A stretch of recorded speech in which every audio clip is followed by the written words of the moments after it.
And it goes a little something like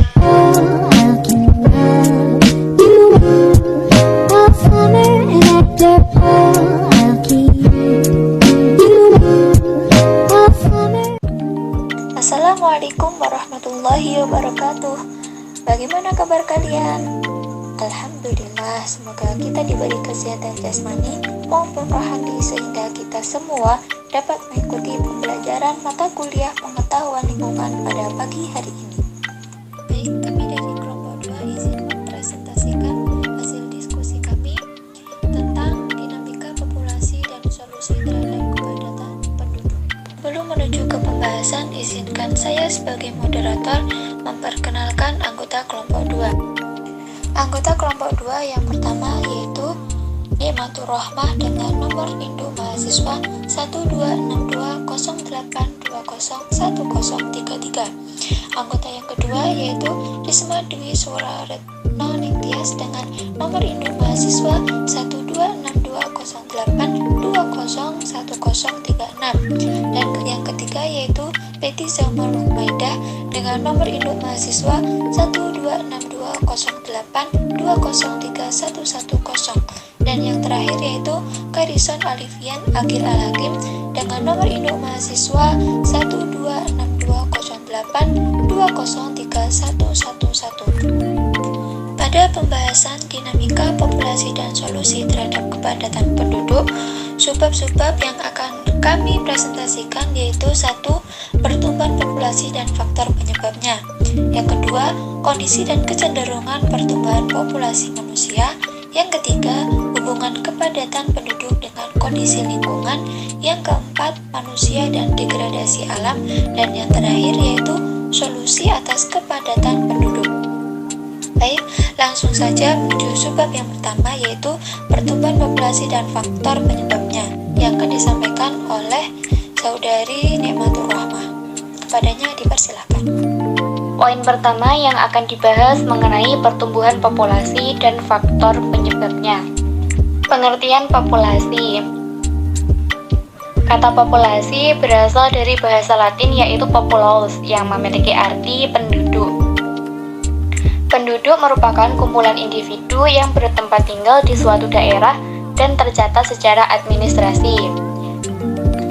Sedangkan pertumbuhan populasi merupakan perubahan ukuran populasi pada periode waktu tertentu. Kumpulan individu ini akan semakin bertambah dari hari ke hari mengikuti pertumbuhan eksponensial hingga peningkatannya dikhawatirkan melebihi persediaan pangan, tempat tinggal hingga menimbulkan berbagai masalah. Dengan bertambahnya jumlah penduduk dari hari ke hari, maka banyak yang perlu dicanangkan untuk mengatasi keadaan jumlah penduduk yang semakin bertambah. Sejalan dengan perkembangan penduduk, Indonesia sendiri merupakan negara yang memiliki jumlah penduduk yang sangat banyak. Jumlah penduduk Indonesia menempati urutan pertama negara di kawasan Asia Tenggara, sedangkan menempati urutan keempat di dunia setelah negara Cina, India, dan Amerika Serikat. Adapun faktor-faktor yang dapat mempengaruhi pertumbuhan penduduk secara signifikan itu ada 5 faktor. Di antaranya ada densitas, natalitas, mortalitas, penyebaran umur populasi, peluasan, dan penyebaran populasi. Yang pertama mengenai densitas atau bisa diartikan sebagai kerapatan atau kepadatan. Densitas adalah besarnya populasi dalam suatu unit ruang yang pada umumnya dinyatakan sebagai jumlah individu-individu dalam setiap unit luas atau volume. Perlu diketahui bahwasanya densitas populasi bervariasi menurut waktu dan tempat. Dalam pengkajian suatu kondisi populasi, densitas populasi merupakan parameter utama yang perlu diketahui. Pengaruh suatu populasi terhadap komunitas atau ekosistem yang sangat bergantung kepada spesies organisme dan jumlah atau densitas populasinya. Nah, dengan kata lain, bahwa densitas populasi yaitu salah satu yang menentukan pengaruh populasi terhadap komunitas atau ekosistem. Selain demikian, densitas populasi sering dipakai untuk mengetahui perubahan yang terjadi dalam populasi pada saat tertentu. Nah, densitas populasi ini bisa dibedakan menjadi dua macam, yaitu densitas kasar dan juga densitas spesifik. Densitas kasar itu diukur pada suatu tempat dan waktu tertentu sehingga dinyatakan sebagai jumlah individu organisme per seluruh luas daerah yang dikaji. Sedangkan densitas spesifik yaitu jumlah individu organisme per satuan ruang atau tempat yang tersedia dan benar-benar ditempati oleh individu-individu anggota populasi. Bisa saja menempati hanya pada bagian tertentu yang baik dari total daerah.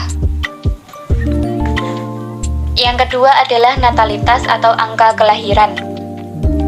Natalitas yaitu kemampuan populasi untuk tumbuh. Laju natalitas atau laju kelahiran pada demografi diperoleh dari kelahiran, menetas, berkecambah, dan lain sebagainya. Dalam bahasa sehari-hari, angka kelahiran mengacu pada laju perkembangbiak individu untuk memunculkan individu yang baru. Nah, natalitas biasanya dinyatakan dalam bentuk angka atau laju yang diperoleh dari jumlah individu yang dihasilkan dibagi dengan waktu atau jumlah individu baru per satuan waktu per satuan populasi. Nah, secara teorinya setiap populasi memiliki jumlah maksimum individu baru yang mampu berkembang biak dalam keadaan ideal atau keadaan yang praktis dan tidak ada faktor pembatas. Nah, pengukuran natalitas ini lebih kompleks dibandingkan dengan pengukuran mortalitas. Karena pada nyatanya seorang wanita dapat memiliki atau melahirkan anak lebih dari satu kali. Sedangkan hanya bisa sekali dalam mengalami mortalitas atau kematian. Natalitas ini dibagi menjadi dua. Ada kalanya suatu kelahiran disebut lahir hidup atau live birth jikalau pada waktu lahir terdapat tanda-tanda kehidupan seperti berteriak, bernafas, dan jantung berdenyut. Nah, jika tidak ada tanda-tanda kehidupan pada saat lahir, maka hal itu disebut sebagai lahir mati atau stillbirth, yang dalam ilmu demografinya tidak dianggap sebagai suatu peristiwa kelahiran. Yang ketiga adalah mortalitas atau angka kematian. Pertumbuhan penduduk juga dipengaruhi oleh faktor kematian, di mana mortalitas adalah sebuah angka kematian dalam populasi atau bisa diartikan pula sebagai peristiwa menghilangnya tanda-tanda kehidupan seseorang secara permanen yang terjadi setiap saat setelah kelahiran hidup. Mortalitas ini bisa diakibatkan oleh keadaan tertentu berupa penyakit ataupun sebab lainnya. Dalam mortalitas dikenal pula sebuah laju mortalitas, yaitu laju kematian dalam demografi jumlah individu yang mati pada suatu satuan waktu kematian per waktu. Dikenal pula dengan mortalitas ekologi, yaitu mortalitas nyata atau realita jumlah individu yang mati dalam keadaan lingkungan yang sebenarnya. Ada pula mortalitas minimum atau teoritis yang merupakan kehilangan individu dari populasi dalam keadaan lingkungan ideal. Nah, tingkat mortalitas yang terjadi itu pada umumnya dibedakan menurut golongan umur, jenis kelamin maupun kondisi sosial ekonomi penduduknya. Dengan demikian, tingkat kematian yang terjadi di suatu daerah sering dihubungkan dengan kemajuan sosial ekonomi di daerah tersebut. Adapun mortalitas itu dibagi menjadi 4, yaitu angka kematian bayi atau AKB, angka kematian balita atau AKB, angka kematian ibu atau AKI, dan angka morbiditas. Yang keempat, mengenai penyebaran umur populasi. Penyebaran umur merupakan sifat atau karakteristik penting dari populasi. karena bisa mempengaruhi mortalitas dan natalitas. Perbandingan berbagai golongan umur dalam populasi dapat menentukan keadaan reproduktif yang berlangsung dalam populasi dan dapat digunakan untuk memperkirakan keadaan populasi masa depan. Populasi yang sedang berkembang cepat mengandung sebagian besar adalah individu muda, sedangkan populasi yang sedang menurun, sebagian besar individunya merupakan individu yang sudah berumur tua. Dan yang kelima adalah perluasan dan penyebaran populasi. Persebaran yaitu proses keluar masuknya individu dan anaknya dari zona populasi. Penyebaran ini dapat berupa gerakan seperti emigrasi, yaitu gerakan keluar masuknya individu dari zona populasi sehingga jumlah anggotanya akan berkurang. Atau imigrasi, yaitu gerakan masuknya individu luar ke zona suatu populasi sehingga jumlah anggotanya akan bertambah. Atau migrasi, yaitu gerakan periodik suatu organisme untuk datang dan pergi dari zona populasi. Dalam menentukan pertumbuhan populasi dapat menggunakan model pertumbuhan eksponensial dan model pertumbuhan logistik. Model pertumbuhan eksponensial merupakan model pertumbuhan yang sederhana. Pada model ini, individu yang berkembang tidak dibatasi oleh lingkungan. Laju pertumbuhan dapat dihitung apabila banyaknya kelahiran, kematian, dan migrasinya telah diketahui. Sedangkan dinamika populasi dapat dihampiri dengan model ini hanya untuk periode waktu yang pendek. Dari bentuk kurva eksponensial, populasi tumbuh tidak pernah berhenti. Semakin lama akan semakin cepat. Pertumbuhan ini dapat terjadi apabila faktor lingkungan tak terbatas, sehingga pertumbuhan eksponensial tidak ada faktor apapun yang membatasinya. Sedangkan pertumbuhan logistik adalah model pertumbuhan populasi yang terkait dengan kepadatan yang mencerminkan pengaruh dari persaingan intraspesifik. Memasuki subbab yang kedua, yaitu kondisi dan kecenderungan pertumbuhan populasi manusia yang akan saya sampaikan sendiri. Seperti yang telah kita ketahui dengan nyata adanya bahwa kondisi pertumbuhan populasi dunia telah terjadi begitu cepat dari masa ke masa. Nah, dengan pertumbuhan populasi yang cepat ini, tentunya kebutuhan akan pangan, bahan bakar, tempat permukiman, dan limbah domestik juga bertambah dengan cepat pula. Nah, kondisi pertumbuhan populasi yang tidak terkendali ini tentunya akan menyebabkan kepadatan penduduk.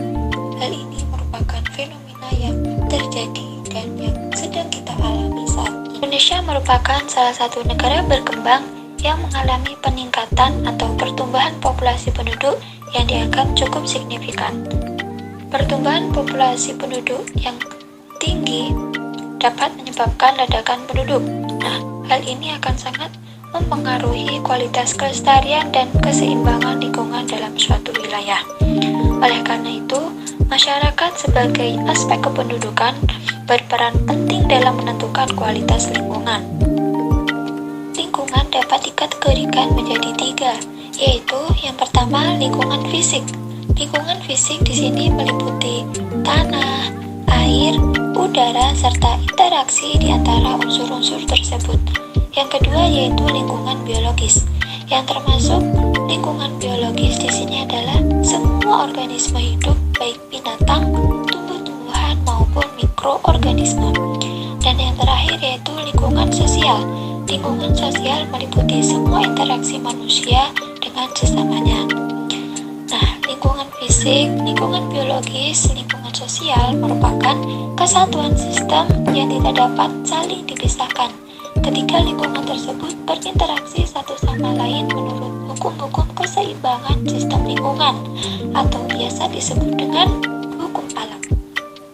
Hukum alam yang mengatur keseimbangan dapat mengalami perubahan menjadi tidak lagi sinergis apabila tekanan manusia terlalu besar terhadap lingkungan. Nah, tekanan manusia terhadap lingkungan yang dimaksudkan di sini adalah beban hasil kegiatan manusia yang dapat berupa limbah atau sampah yang terlalu besar jumlahnya. Kerusakan lingkungan terjadi karena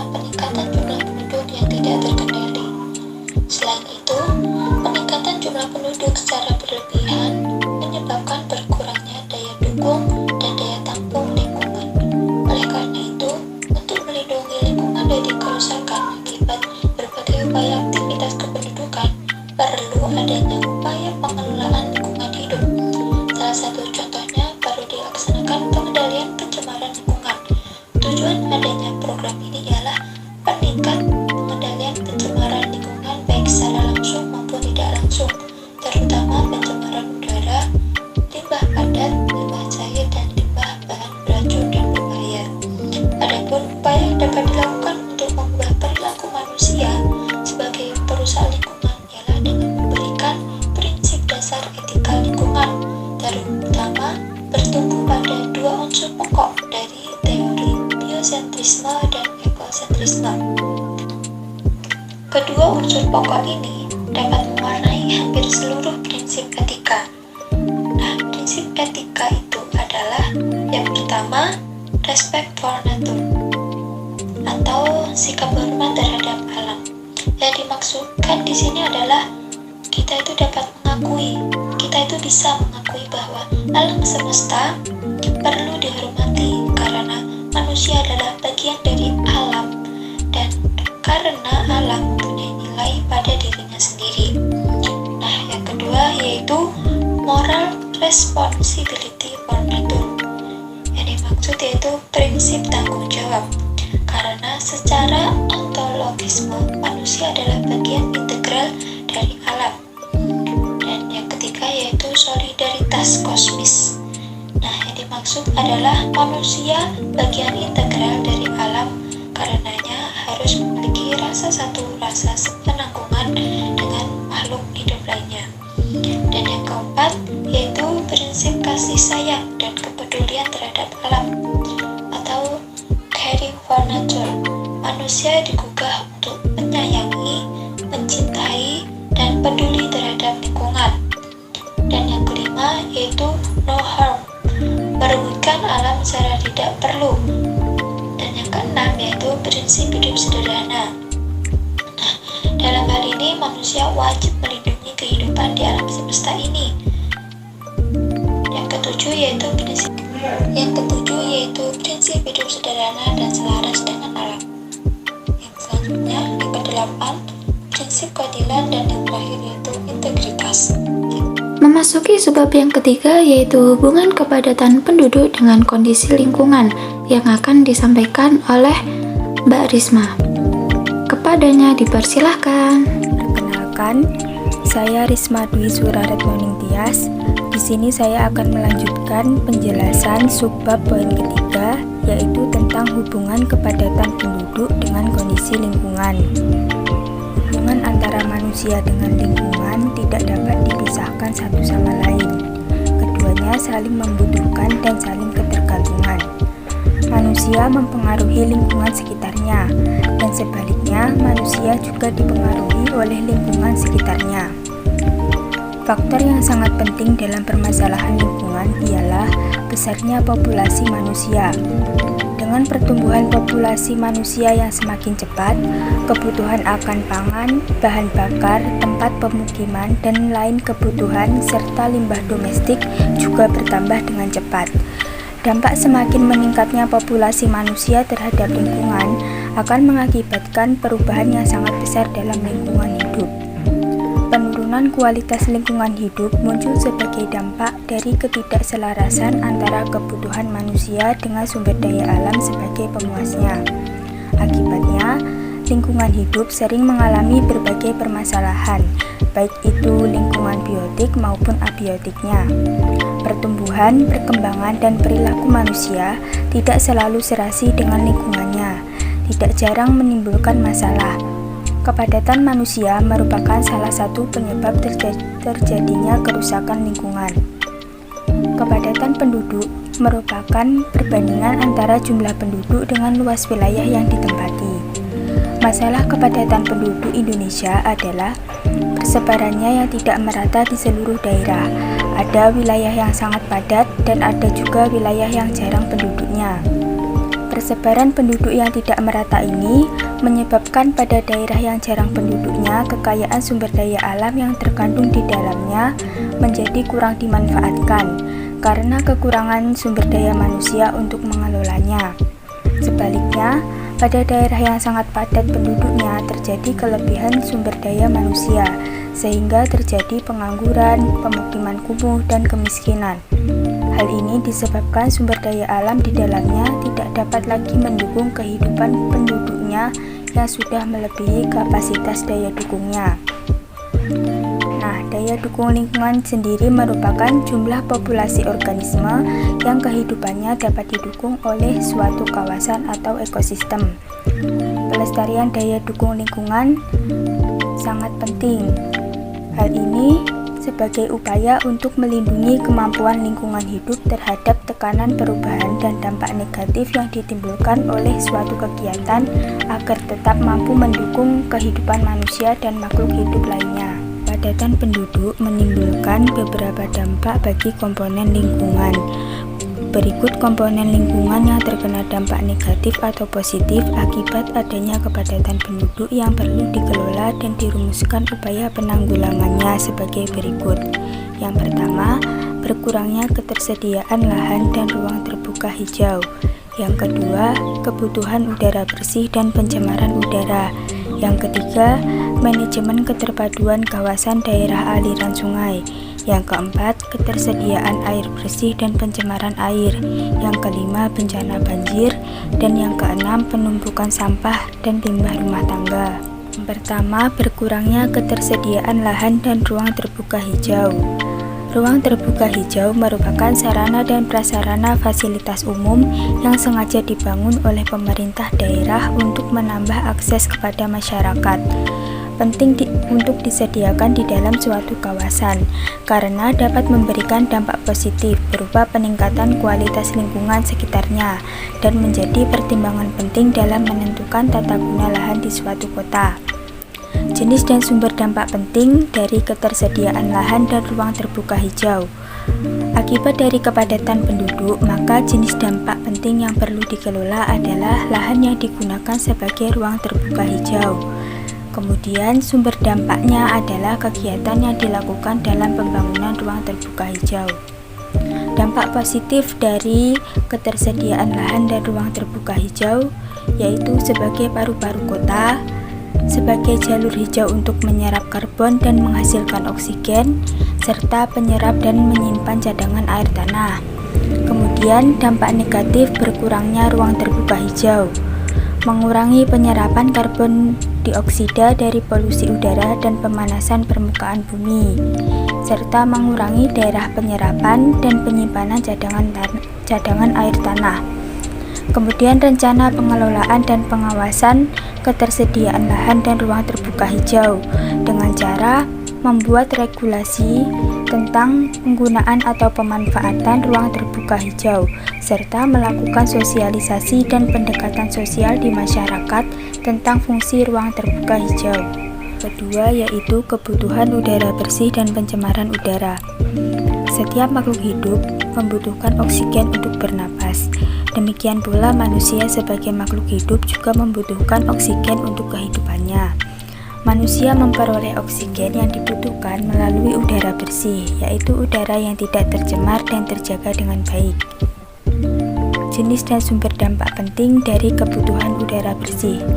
Jenis dampak penting yang perlu dikelola adalah timbulnya persepsi negatif dan positif masyarakat terhadap tingkat kebutuhan udara bersih dan pencemaran udara.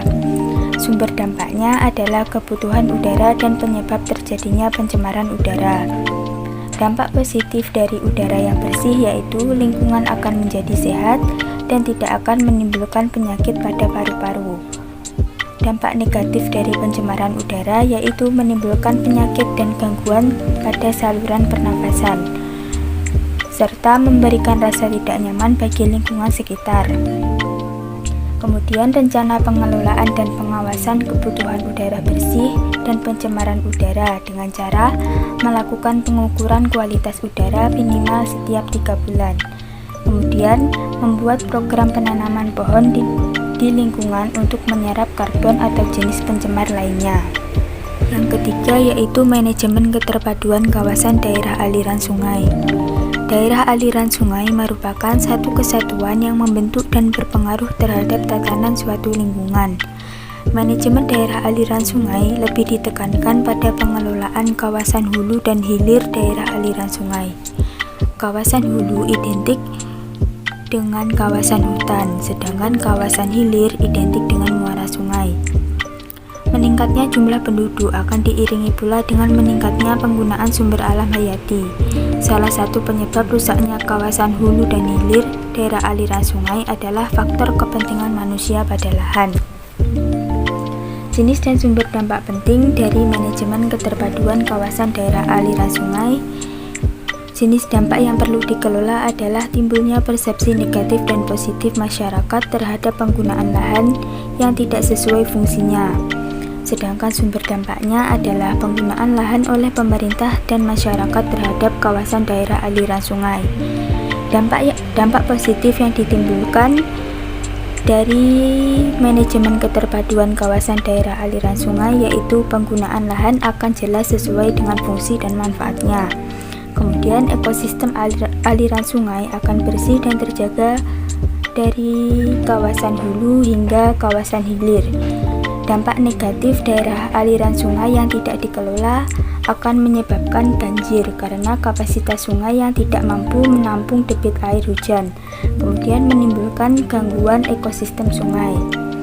Rencana pengelolaan dan pengawasan manajemen keterpaduan kawasan daerah aliran sungai dengan cara koordinasi secara terpadu dan terprogram antara kawasan hulu dan hilir, serta melakukan sosialisasi di lingkungan masyarakat tentang pengelolaan manajemen daerah aliran sungai.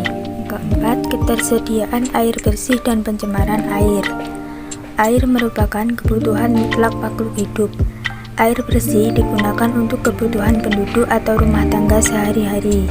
Air bersih merupakan air yang memenuhi syarat kualitas yang meliputi syarat fisika, kimia, dan biologi.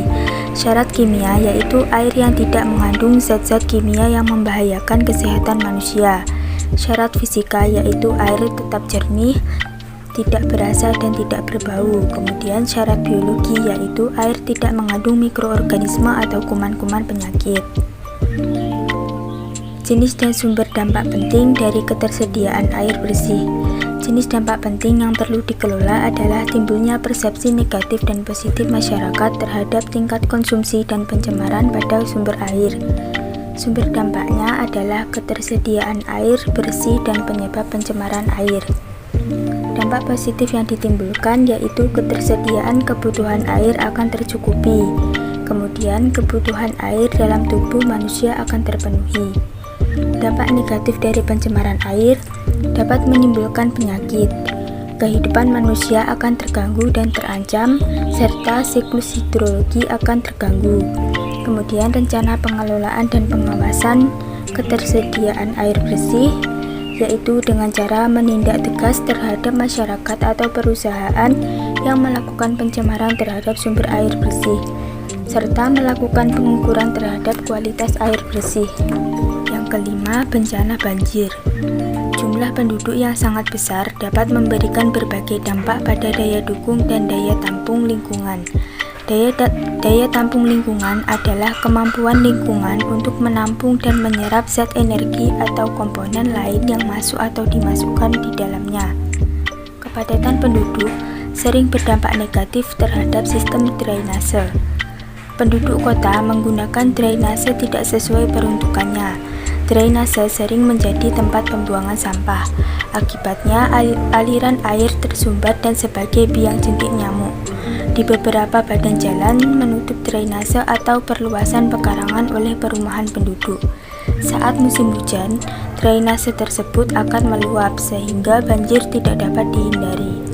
Faktor-faktor yang menyebabkan banjir adalah akibat aktivitas manusia, diantaranya penggundulan hutan, pembuangan sampah sembarangan, tertutupnya tanah perkotaan dengan beton dan aspal, serta rusaknya tanggul sungai. Jenis dan sumber dampak penting dari bencana banjir, yaitu jenis dampak penting yang perlu dikelola adalah timbulnya persepsi negatif dan positif masyarakat terhadap bahaya banjir pada suatu daerah.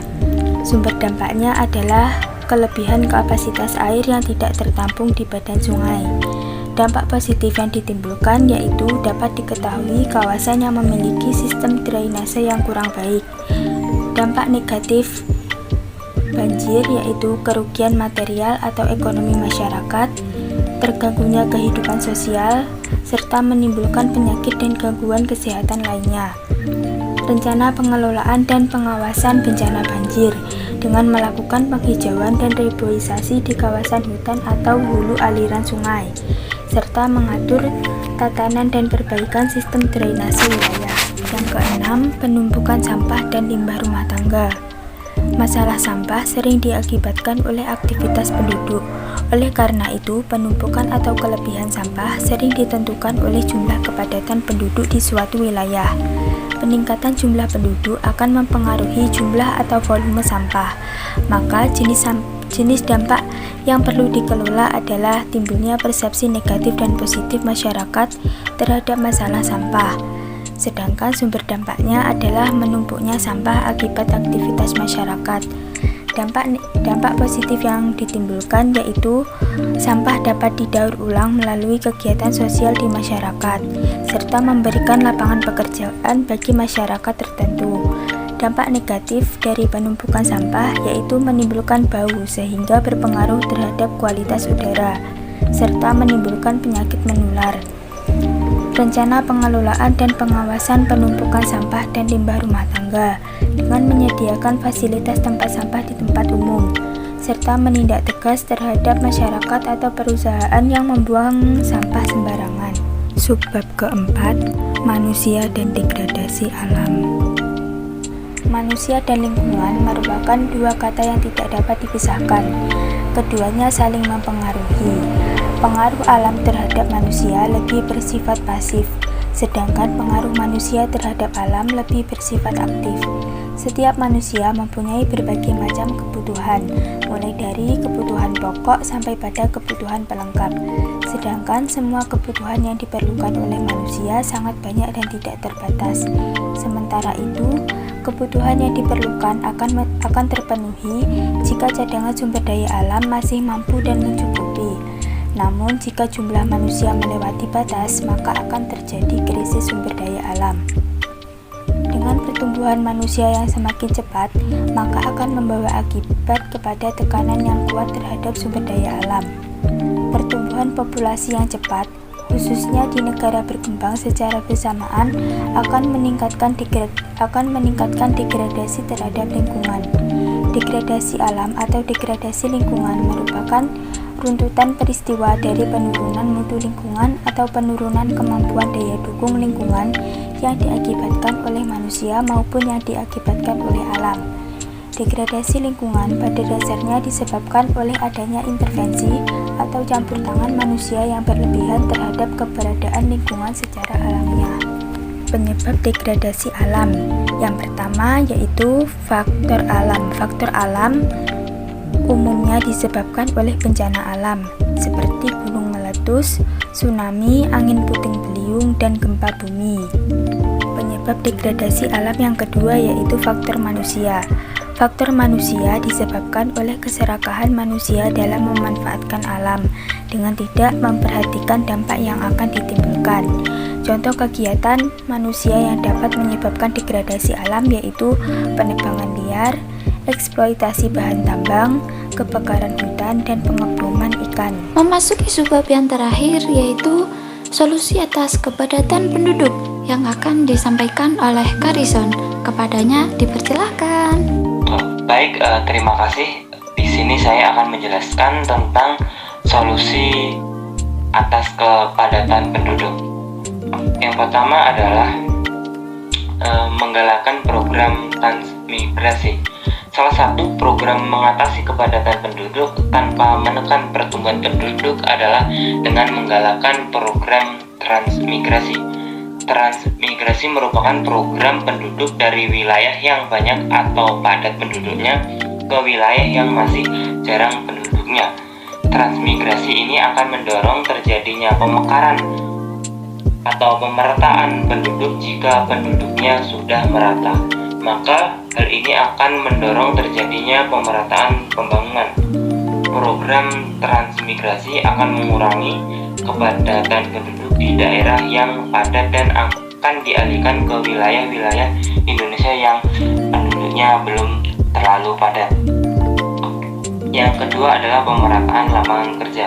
Tidak dipungkiri bahwa kebanyakan alasan mengapa orang-orang suka berpindah tempat kerja yang banyak dikemukakan adalah karena urusan pekerjaan. Memang benar, lapangan pekerjaan sekarang dengan jumlah kerja saat ini masih timpang tindih, di mana hanya di daerah-daerah yang tertentu yang ramai seperti kota-kota besar yang banyak di Indonesia. Selain itu, lapangan kerja ini juga biasanya ditemukan di daerah-daerah yang sudah banyak penduduknya, karena hal ini berarti tenaga kerja kita tidak langka, sehingga produsen bisa menekan gaji pegawai. Di Indonesia sendiri, coba kita tengok kira-kira di Pulau Jawa dengan Sulawesi jumlah kerja atau lapangan kerja banyak di Pulau Jawa atau Jawa epicentrum, karena kepadatan inilah menyebabkan pemerataan penduduk tidak merata sehingga terjadi kepadatan penduduk di Pulau Jawa.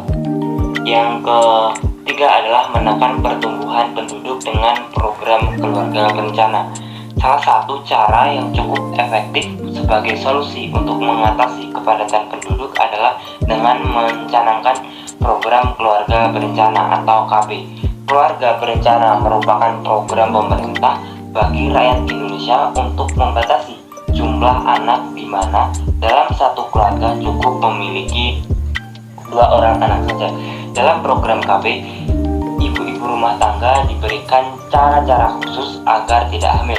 Cara-cara yang dilakukan ini misalnya dengan mengkonsumsi obat tertentu, pemakaian alat kontrasepsi atau kondom, suntik implan atau jarum suntik, dan lain sebagainya. Program keluarga berencana ini berhasil menekan laju pertumbuhan penduduk sehingga jumlah penduduk di Indonesia tidak terlalu meledak. Yang keempat adalah membuat undang-undang yang menetapkan usia minimal menikah. Beberapa tahun belakangan, sebuah kasus yang marak terjadi di Indonesia adalah tentang kerusakan moral anak-anak remaja. Banyak anak-anak di usia sekolah yang hamil di luar nikah, kemudian mereka akan dikeluarkan dari sekolah.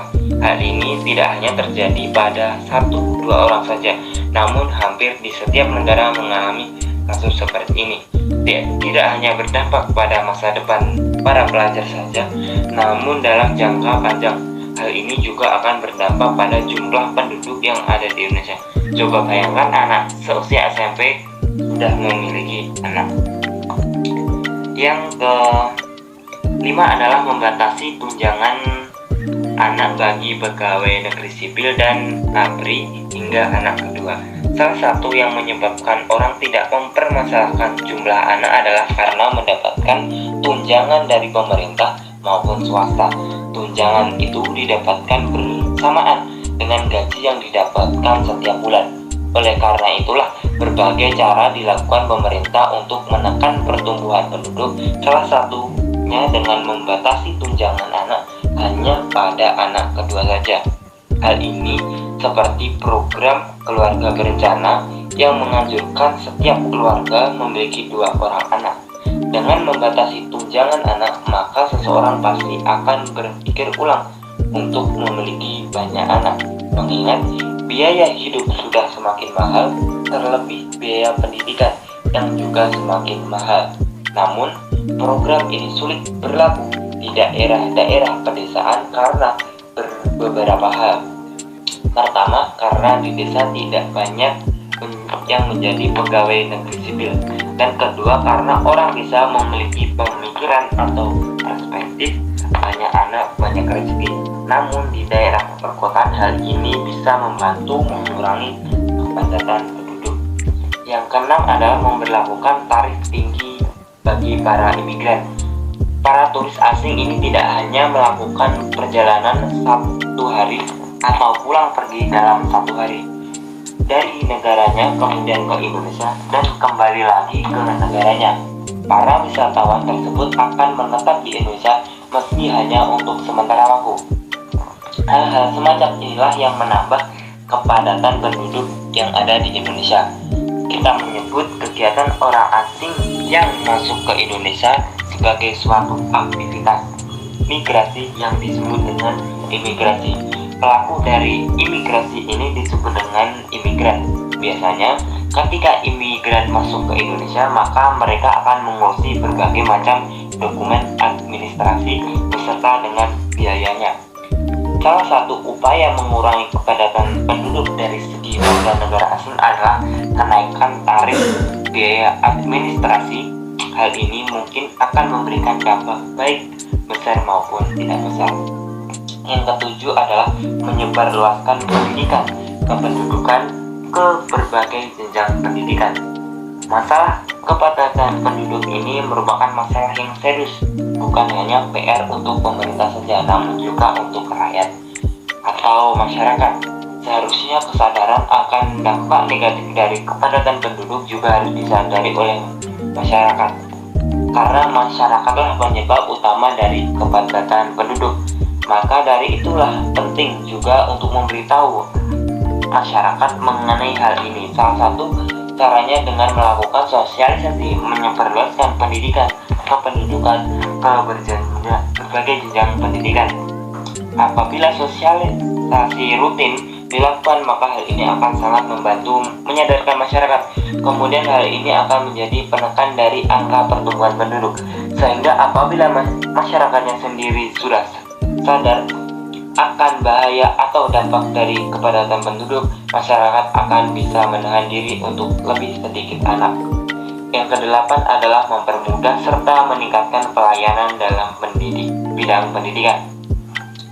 Pendidikan juga sangat berperan dalam kaitannya mengendalikan pertumbuhan penduduk. Hal ini terutama untuk para remaja yang ingin menikah di usia muda. Pada zaman dahulu kita akan menemukan banyak remaja yang baru saja lulus dari sekolah tingkat SMP, kemudian tidak melanjutkan pendidikan SMA, langsung menikah. Hal ini sangat tidak baik karena menikah di usia sangat muda akan berdampak pada kepadatan penduduk. Maka dari itulah pemerintah mencoba untuk mengatasi hal ini. Salah satunya dengan meningkatkan pelayanan dalam bidang pendidikan, sehingga banyak siswa-siswi yang tertarik untuk melanjutkan ke jenjang pendidikan dengan fokus dan ada keinginan untuk meneruskan pendidikan ke jenjang yang lebih tinggi. Maka keinginan untuk menikah di usia yang sangat muda bisa ditunda. Ketika fokus ke pendidikan dan adanya keinginan melanjutkan pendidikan hingga ke pendidikan tinggi, maka setelah lulus, maka seseorang memiliki usia yang sudah matang dan dewasa. Pada usia tersebut, maka seseorang telah matang untuk melakukan pernikahan. Hal ini perlu digalakkan karena memberikan dampak yang sangat positif. Kesembilan adalah meningkatkan wajib belajar pendidikan dasar bagi masyarakat. Upaya dalam mengurangi kepadatan penduduk adalah dengan meningkatkan wajib belajar pendidikan dasar bagi masyarakat. Pemerintah memberikan beasiswa pendidikan bagi masyarakat di Indonesia, yaitu Kartu Indonesia Pintar, kemudian ada beasiswa unggulan dan beasiswa lembaga pengelola dana pendidikan atau yang kita disebut PDP. Masih dalam koridor pendidikan, untuk mengurangi kepadatan penduduk di Indonesia, selain meningkatkan pelayanan dalam bidang pendidikan, salah satu cara yang bisa ditempuh pemerintah adalah dengan menetapkan program wajib pendidikan dasar atau wajib belajar. Bila zaman dahulu wajib belajar diterapkan dalam 6 tahun atau setara pendidikan dasar, maka lama-kelamaan naik menjadi belajar 9 tahun atau setingkat pendidikan menengah pertama. Bahkan yang paling baru lagi, wajib belajar sudah mencapai 12 tahun, yaitu setingkat SMA. Ketika sudah mencapai usia ini, maka lulus sekolah telah memiliki usia yang cukup matang. Apabila ditambah beberapa tahun untuk bekerja, maka seseorang sudah siap menikah sehingga memiliki keturunan tidak di usia yang sangat muda. Alhamdulillahirrabbilalamin. Selesai sudah pemaparan materi dari kelompok 2. Semoga ilmu yang telah kita dapatkan bisa barokah untuk kita semua. Amin amin ya rabbal alamin. Saya selaku moderator dan juga perwakilan dari kelompok 2 mohon undur diri dan mohon maaf sebesar-besarnya apabila ada salah kata maupun pemaparan materi yang kurang sempurna. Akhirul kalam, Allahumma muwaffiq ila aqwamit thoriq. Wassalamualaikum warahmatullahi wabarakatuh.